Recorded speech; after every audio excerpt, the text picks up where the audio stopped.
antithesis, a weakness which contradicts or works against this ideal.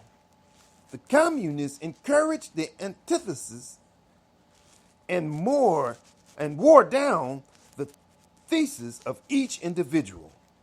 To some extent, the antithesis is that part of us that we normally try to suppress because we learned it was socially unacceptable.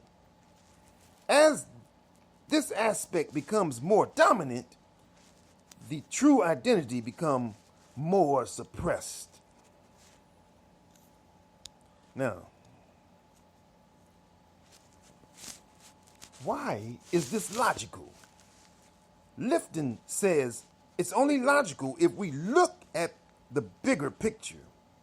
The acceptance of this new identity becomes linked to learning the communist doctrine, and they become inseparable, one reinforcing the other.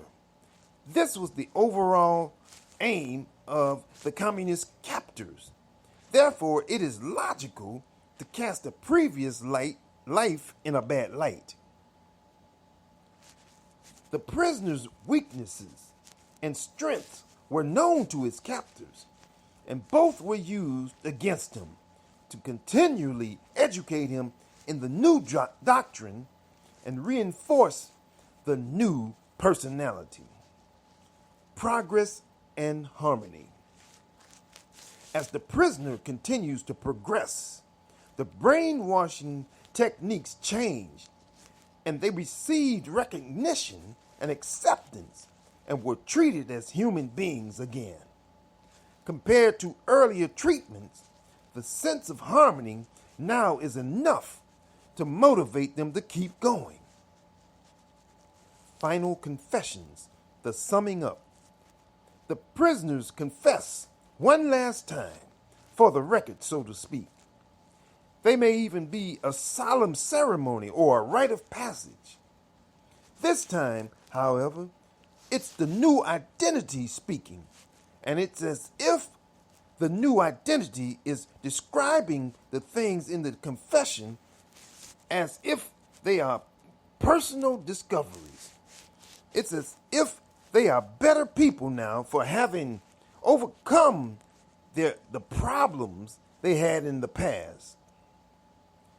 This final confession is the prisoner's subjective experience of his reformers' message, plus the guilty reevaluation of his past actions. For this reason, it can be quite logical and believable. Rebirth. The man is whole again, but his reality is different. Thoughts and values have shifted, and the prisoner has a different relationship with the world. The brainwashing techniques here involve rewarding good behavior and punishing the bad. Release. Prisoners are allowed into the world again, but they have to deal with people who treat them as they were before. People who question their new ideas and beliefs, and even question their new identity. This was often very traumatic for the ex-prisoners. Now let's talk about some mind control techniques. As with brainwashing techniques, the idea of mind control is to destroy the old identity and create a new one, a pseudo-personality, one that holds the beliefs, values, and ideas of the manipulator. For example, cult members are told that they are weak and defective in some way. They are a product of society where society has imposed beliefs and ideas on them, making them like everybody else.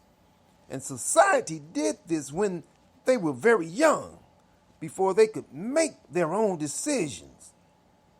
Often parents are criticized for being less than perfect. and the members come to believe that the parents were doing them harm too. The members thus begin to question themselves and who they are. Debilitation is also used in cults, and it is brought about by sleep deprivation, long working hours, poor diets or high sugar diets, secretly putting drugs in food.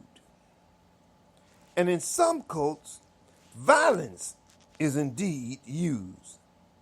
Some cults are very violent, with physical and sexual abuse being used to manipulate members. However, the members have typically been led to believe it is for their own good. Guilt and fear are used extensively as part of the overall emotional manipulation of cult members. Emotional manipulation is also used to make the members feel good about what they are doing, as well as to prevent any critical thinking. When we experience very strong emotions, there's not a lot of reasoning going on. Okay. Now let's look at some differences with brainwashing techniques. Cults will also use the following techniques to manipulate that are not necessarily used in the brainwashing techniques described above: hypnosis, deceit, double agendas. The victim thinks they are getting one thing, but the reality is they are getting something else. Love bombing, showering on new members with love and affection to make them feel special. Childish games to cause age regression and encourage obedience. No question or criticism of the leadership is allowed. New members are usually accompanied by more experienced members and are not given time alone to think. Cults encourage financial commitment as a way to encourage psychological commitment. Loaded language. Complex ideas are condensed into short sound bites, which means the members think less. Chanting, singing, dancing, body therapies all reduce critical thinking. Let's look at some more similarities. Things that are common to both brainwashing techniques and mind control tactics: repetition, spying on peers, and reporting misdeeds to the leadership, creation of dependency by alternating reward and punishment for the same behavior, unpredictable behavior by abusers, long, boring, convoluted speeches, verbal abuse, criticisms, insults. No criticism of the new doctrine is allowed. Threats, small rewards for desired behaviors, punishments for unwanted behaviors. All-powerful leaders who decide everything. Victims usually ignorant of what happens next. Look at some cooperation.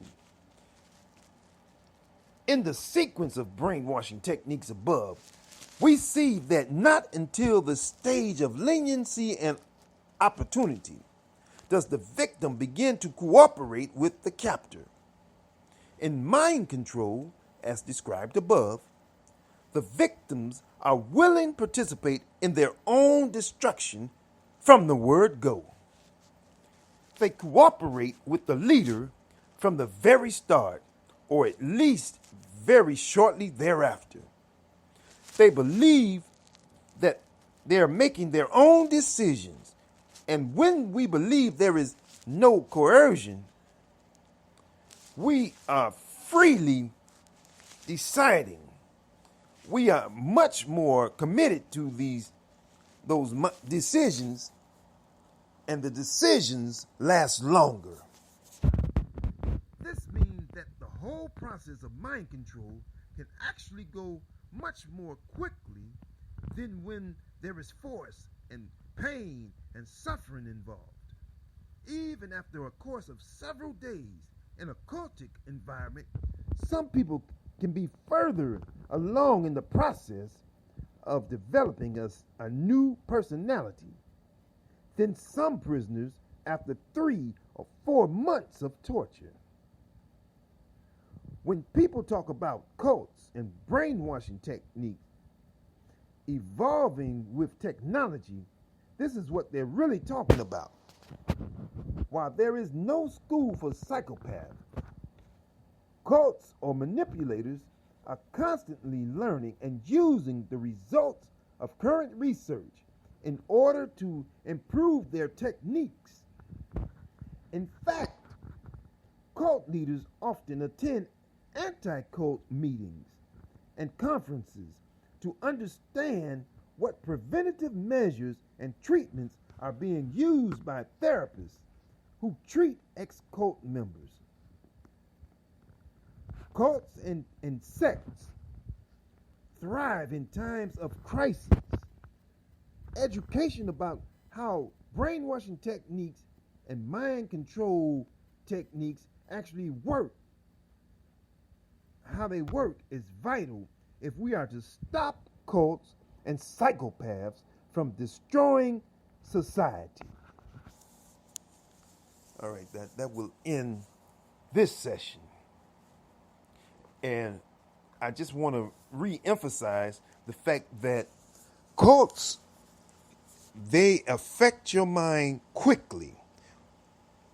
Different than when you're being brainwashed, when they're using force and pain. Cults don't have to use those methods there. Okay? And their effect is long lasting, as opposed to brainwashing techniques. Because once the torture is removed, then people tend to revert back to their old personality and their old beliefs, etc. But it's not true for cults. That's why cults are very dangerous. So we've got to be able to learn more about cults so that we can stop them from destroying our families, our neighborhoods, our society, and even our world. Okay, as I promised last time, I'm going to give you our contact information. We hope that you are enjoying this radio broadcast and that this information is useful to you, particularly if you have someone who are involved or is involved in cults. Okay, but you can contact us at the Seekers of Unlimited Life Ministry. That's 1337 South Millard Avenue. That's Millard Avenue in Chicago. Our email address is thesoulministry@gmail.com. That's TheSoulMinistry, all one word, at gmail.com. And our phone number is 773-474-0451. God bless you, and we hope that you tune us in again later.